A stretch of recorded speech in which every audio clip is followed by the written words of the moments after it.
Welcome to DeepGram's Voice of the Future podcast, aka Our Favorite Nerds.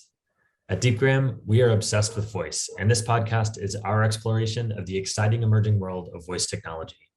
I'm your host today, Sam Zegas, VP of Operations at DeepGram, and our guest is Scott Eller, founder and CEO at Neuraswitch. Scott, thanks for being with us.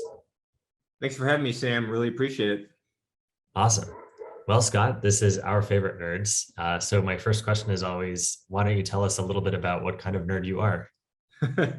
Absolutely. I'm a technology nerd. So I've been in technology sales my entire career. But just seeing the way technology can impact our lives, can make it for the better. Actually, very specific to me, technology saved my life. But years ago, beginning of my career, I sold CPQ solutions, configure, price, quote, and we helped quote different CT machines and things like that from GE Healthcare accurately. And about 8 years ago, I actually had a crazy rare cancer that was essentially going to limit my ability to speak, and technology was able to save that. So it's also kind of how I got into Neuraswitch. All speech related, all emotions related. And so really just, again, when I think about what type of nerd I am, it's the impact that technology can have on our lives and just how it can improve. That's a really powerful personal story to get involved with something related to speech. Glad you came through it all right. I really appreciate that. It was a fun battle. Yeah. Well, I'm sure that we'll come back to that a little bit, or it will become clear as you tell us more about the product. But why don't you dive in and give us a little bit of an overview about what Neuraswitch does and the history of how you got started? Absolutely. So Neuraswitch, we've been around since 2017. I am one of the founders. Initially, I answered a call from an old colleague of mine, wanted to create this company that was all around speech. And speech was fascinating to me because I had just beaten this cancer that they literally had to remove half my tongue, and I had to relearn how to speak. And the solution that my friend old colleague came to me about was, we're going to be able to provide better speech solutions and also real-time emotions. So that's kind of what got me into this whole world with speech. And I figured, hey, if people aren't going to be able to understand me, at least they'll understand my emotions going through it. Kind of fast forward to where we are now. We're still working with call centers. We're still in the speech technology. We're relying on companies like DeepGram to provide very accurate transcriptions. And what we do is we ensure that all the sensitive data is removed from that. If you kind of think of the ordeal that I went through, I was constantly on the phone with doctors' offices, things like that, getting my social security number, my last name, my date of birth, all forms of sensitive information. So working with different call centers about a year ago, and one of our large clients, they were going through a lawsuit because some sensitive information got out. And we had the unique opportunity to help them. And really, we needed to identify a solution that could redact a social security number, but leave an account number intact, because the account number was the same number of digits as the social. And once we dug into that, we realized, oh my gosh, every single one of these conversations that our customers are transcribing, it is full of sensitive data, but it's also full of information and data that they can leverage, that different departments can help improve their interactions with their customer. So, Yeah. That's really fascinating. So basically you specialize in doing precision redaction, which I think is a really interesting problem in speech analysis as a space. And the first thing that comes to mind to me is sort of the joke image of a government redacted document in which it's like the first line you can read, and then everything below that is blacked out. And that's humans trying to do that. And so you'd figure like, okay, well, how could a machine do any better than that, especially when it doesn't understand context the way that humans do? But I guess that's really the core of what you're doing, is teaching machines how to understand the context of what to redact. Exactly. And that's really, you just explained how big the issue is and how difficult it is, which is why we had to transform our business into focusing solely on redaction. And we call it conversational redaction because you really have to look at the conversation as a whole, because as humans, we don't necessarily always follow a script. Like when I was constantly calling into doctor's offices, eventually I didn't sit there and say, I didn't wait for them to ask me, hey, what's your date of birth? What's your last name? What's this? I just, last name's Eller, date of birth is 1/8, you know, and I just went right into it. A lot of the solutions out there, they're looking for a specific script. They're looking for, can I have your birth date? And then they key off of the birth date and they'll redact, you know, 5 words after that or 10 seconds after that. But a lot of times too, you know, there's background noise as well. There's dogs barking. I think we've had a little in our call. But, you know, with that happening, people are going to say sensitive information over multiple utterances. And at the end of the day, the solution has to be intelligent enough to realize that, hey, they may have said half of their social security number, the agent could have interjected, and then they may have said the second half 2 lines down. So again, you really have to build into account every single scenario that could possibly happen to ensure that accuracy is really up. Because all it takes is one piece of sensitive information to get through, and it's right. Huge risks to enterprises that don't think about how to do redaction well. And you've explained how the difficult thing that you're trying to do with your solution here is to figure out how to teach computers how to get the context to be able to redact just the right things, but leave other important pieces of information intact. Tell me about how this is being done in the past. I think when we were talking earlier, you had mentioned something called pause and resume. Tell me what that is and why that wasn't sufficient. Yeah, absolutely. So first of all, you mentioned one of them up front too, where you just, like a government document, it's just over redaction or over redacting. That's what a lot of companies have done historically, where they redact everything and then you have no context. So then your marketing department, they have no insights and visibility into what's going on in your conversations. But yeah, so pause and resume is another big one that it's probably been years, it's been used for decades, and it can be either manual or automatic. So automatic and kind of, or automated is really where it's going to key off of certain phrases. So it may wait for the agent to say, can I have your credit card number? And then it's going to pause the recording, and it will resume after either a certain period of time or after the actual agent continues with the actual recording. It can also be done manually, where the agent is just sitting there, they're on the conversation and they ask for it and they manually pause it. There's so many different issues with that. I don't even know where to begin, but I guess I'll start with the pandemic. A lot of agents went home. They weren't in a call center. They didn't have people looking over their backs, seeing what they were doing. So yeah, they could pause the conversation. Then they could write down your credit card number right next to them. They could forget to pause it. They may not follow the script to its key, and they're saying things out of order. So then the automated pause and resume isn't picking up correctly. So really what we found and what companies are starting to see now is, hey, we've been using this pause and resume for the last 20 years. It's not compliant. There's leakage all over the place. There's sensitive information getting through. There's fraud. If you actually interview people at call centers, they'll tell you that they have police come by pretty often and are actually arresting agents that are manually writing things down and then trying to sell that sensitive information in the black market. Wow. So yeah, it's a big issue. And I mean, you'll see it just from press releases where companies will get fined, and they'll get fined a certain amount, typically $150 per record that gets out. But then they'll have to create a press release. They'll have to reach out to their customer base. Hey, we had a hack. You may need to change your email address, whatever that sensitive information was.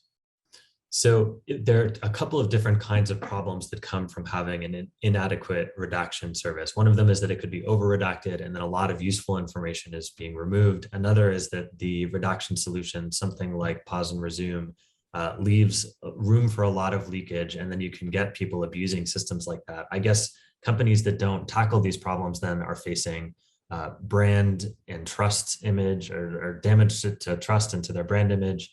Probably regulatory fines. There's probably a whole bunch of different landmines that people can run into here. Yeah, absolutely. I mean, fines are just one part of it, and that's pretty well defined. I mean, a company can typically calculate what they'll be fined. It's typically $150 per record that gets out. A specific example was Robinhood that got hacked a couple of years ago. They had 5 million email addresses that got exposed. Wow. And so if you multiply that by 150, you're over $700 million for fines. But they were able to settle for a mere, which is still insane, $70 million. Where some of that payout just goes to the end people that had their data compromised, and then the rest of it's just fines by state agencies and things like that. But it is a massive issue, but also at the other point too, though, at the other end of the spectrum, over redacting is an issue too, because every single conversation with one of your agents and your customers is an opportunity to improve your internal processes. It's an opportunity to improve your customer communications and make sure that you're doing all the right things. So, even outside of the fines, if you're over redacting, you just don't have that information at your fingertips to make all the right decisions. Yeah, something that we say often at DeepGram, and which really inspires me personally, is the idea that audio speech is one of the world's largest untapped, unstructured data sources. And so every day we're generating globally billions and billions of hours of audio speech data. And then the struggle to find the appropriate ways to structure that data, which includes both transcribing it, but also marking different passages as sensitive in different sorts of ways, and handling those things differently. That is a really exciting frontier of speech technology in which there's a lot of value that can be added today if those technologies are just applied right, Absolutely. And you hit the nail on the head with how much data is out there. Like depending on the industry too, like if you're looking at financial services or healthcare, they're probably going to be the more regulated industries out there. But with financial services, like with the bank, you have to store 7 years of your conversations, of your data, whether it's the audio or the transcript. So a lot of these larger banks, I mean, they have storage units full of just hard drives of all this archived conversations that no one's ever touched, no one's ever listened to. But if someone ever gets those hard drives, or if someone taps into, if they're storing it in the cloud, all that sensitive data is just sitting there. And Sam, it doesn't have to just be a social security number anymore. Like if you think about it, every time that you're calling in, when you're answering certain security questions, like your mother's maiden name, your favorite pet's name, your elementary school, all that information is really keys to your information. If a hacker gets that information, they can call in and it can say, hey, my name's Scott Eller, my address is X, my mother's maiden name is Y, and they can gain access to my accounts. So It's not only the sensitive information that you need to redact now, it's all that PII, just the personal data as well, your email addresses, your things of your past that are password hints. So that's kind of where everything is trending now. It's not just, hey, remove my credit card number and my social security number and we're good. It's, you need to remove my address, my email address, my favorite pet's name. All of those different components have to be protected. All those different nodes in the web that together create identity management and security management. Yeah, that's a difficult challenge. So I assume that you're using some sort of a machine learning model that then allows the model would allow the output to flag certain kinds of potentially sensitive data in a transcript as someone is talking. Is that right? Correct. Yeah. So we refer to them as different entities, but there's different entities that you can redact just kind of out of the box within PII and then PHI and of course PCI as well. But at the same time too, and the whole reason we pivoted to solely providing redaction solutions is because there are solutions out there that only redact based on models, and we found that that's just not enough. We've tested all of them. We've tested them against what we do as well. And the reality is every company that you talk to, if they're going to implement a solution like this, they want 95% plus accuracy. Most of them are going to say they want 100% accuracy. Mm-hmm. The problem is no technology solution out there. Even I love your guys' transcription, but you can't state that you're 100% accurate. No, we don't. Because there's too many variables. There's dogs barking. There's the doorbell ringing. There's phone ringing. I would push that one step further even. We have human transcriptionists who label our audio data to prepare that data for training. Yep. And even humans, even you and I cannot get a transcript to 100% accuracy. Yep. And it's because of the things that you said. It's slang terms that maybe don't have a standard spelling. It's moments of crosstalk where if we interrupt each other, what do you actually write during that timestamp? So even at a human scale, 98, 97, 98% accuracy is excellent. And then if you can get machine systems that work in the low 90s to mid 90s, that is really top notch. Absolutely. Yeah. So what we do is we look at the entities. We try to rely on technology as much as possible, but then we also build additional rules and logic around it. Because you're going to see certain things as you listen to enough conversations, like you see certain things, and then you kind of need to build out a dictionary for. Like last week, there was an example where I listened to a call and it was, you can't be lying to the clients, or you can't be lying to an agent or something like along those lines. And it transcribed it, instead of lying, it was a lion. And so it's helpful. I know, but you have to be cognizant of those types of speech errors that happen, so you can ensure nothing is going to get through. Obviously, that example doesn't really matter. I mean, if they said lying or a lion, not a huge impact. It's not sensitive, but those scenarios do arise where it is sensitive information, and it's not even the machine learning portion of it isn't even recognizing that it's sensitive. You know, you bring to mind another thing that's on my mind a lot, and this is a little bit more in Deepgram's domain than in yours, although I'm sure it crosses your mind too, which is bias in speech recognition. And the history of speech recognition software solutions over the decades has been one size fits all standard newscaster dialect. You know, for English, let's just say it's sort of a very neutral standard English, neutral in scare quotes. But there are many different accents and different dialects in English. And if you train a model that then is mistranscribing a whole demographic set that maybe have a different way of pronouncing words, you could really be, that is bias in the system that can negatively impact one group of people just because the speech model was not designed in a way that was inclusive and equitable. That's something we think about a lot, and it really affects this sort of solution too, where the stakes are high. Absolutely. No, and we run into that all the time too. It's, one of the first deals that we had a few years ago, and this was before even Redaction, but it was like a Scottish accent. And it was like Scottish English. It was so, I couldn't even understand them just speaking it. So making sure that we could transcribe it correctly was very, very interesting. But yeah, there's, oftentimes we get, hey, what the question I get is, what type of Spanish do you guys work with? Mm-hmm.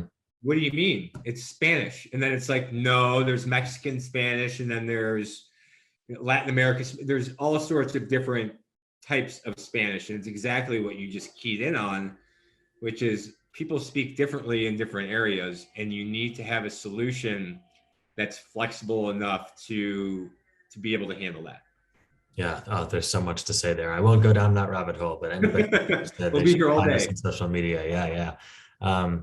Well, great. So one of the themes that I hear you pulling out here is that in order for your solution to work, you really need to rely on the highest accuracy transcript as an input as possible, because that helps give you all of the context clues to identify what kinds of reductible information may be contained, and then it will take out just those things. So accuracy really seems like it's the core tenet of what you work on. It absolutely is. I mean, accuracy drives everything that we do in this business. If we're not accurate, then we're not going to keep clients. If the transcription engine that we're working with, if you're providing a transcript that's only 50% accurate, then we can work with that.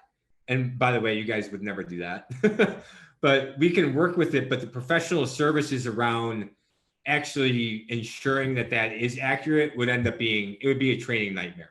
So you at least want to rely on the most accurate transcription possible. And then that limits the amount of work that we have to do to really achieve that end goal of 95% plus accuracy. Yeah. Well, great. We're really excited about the work you're doing. You know, we're constantly looking out into the market and tracking places where uh, voice technology is creating user experiences that feel more humanized, because machine learning is training computers to be able to recognize context in the way that a human brain can. So yeah, congrats on your work. It's really Thank cool. you. We're glad to be partnering.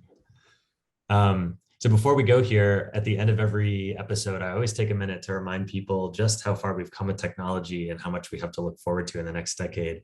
I've asked you to prepare an explanation of an older piece of technology that a younger person might not be as familiar with. So you'll explain, like you would to a 10-year-old, in this case, how long distance calling used to work and how texting limits used to work.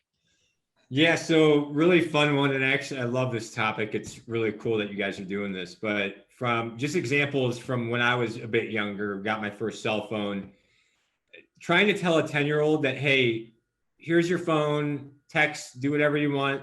But just so you know, you only get 100 texts per month, or you're going to get grounded, or you're going to get grounded for a week or a month or whatever that is. Yeah. But that was just insane. Like back in, 2001, 2000, around there, it was, you had certain plans that things were not unlimited. It was, you have this many texts, and then when you don't, it's 10 cents or whatever it was per text after that. And I remember getting calls from friends or other people's parents that would say, hey, you got to quit texting my kid, because it didn't matter if you sent it or you received it, you still had to pay for it. Right. And yeah, so that, so the texting one, I think is my kids are going to get a kick out of that later on in life. But also another one that kind of impacted me a little bit previous to that, probably in the late 90s, was long distance. So long distance was, it could be someone that's 20 minutes away from you, just in the city over. Like I'm in Reno, Nevada. Sparks is only 20 minutes away from me. But back in the day, a long distance call was just calling over city lines. And so, I mean, maybe a little too specific, but I went to a birthday party when I was younger. Girl got my number. She lived 2 towns over, and she kept on calling me, and we talked a lot. Well, I got grounded the next week because her grandmother called my mom to yell about our high phone bill.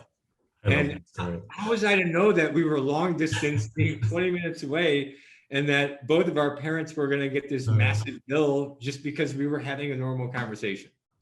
That's so funny. Yeah, I can relate. Fast forward, everything's unlimited. So, sky's the limit. Call, text, do whatever you got to do. Yeah, I had an elderly neighbor who used to go down to casinos a lot, and the casinos would give her these little like calling card gift cards that you could use long distance. And I loved that gift because I could call my friends who were far away. My parents. Oh, that's awesome. I totally forgot about those. That was like the gift. Oh, you're graduating from high school and going to college? Here's some phone cards. Here's a calling card. That's so funny. Well, awesome. It's been really great to talk to you. Thanks for the time today. Yeah, Sam, absolutely. It's been a pleasure, and I hope you have a wonderful day. Likewise. So to all our listeners, thanks for tuning in. Come check us out for more info about DeepGram and about Neuraswitch. You can find Neuraswitch at neuraswitch.com. And of course, we are at deepgram.com and DeepGram AI on all of our socials. So with that, we're out, and we'll catch you next time.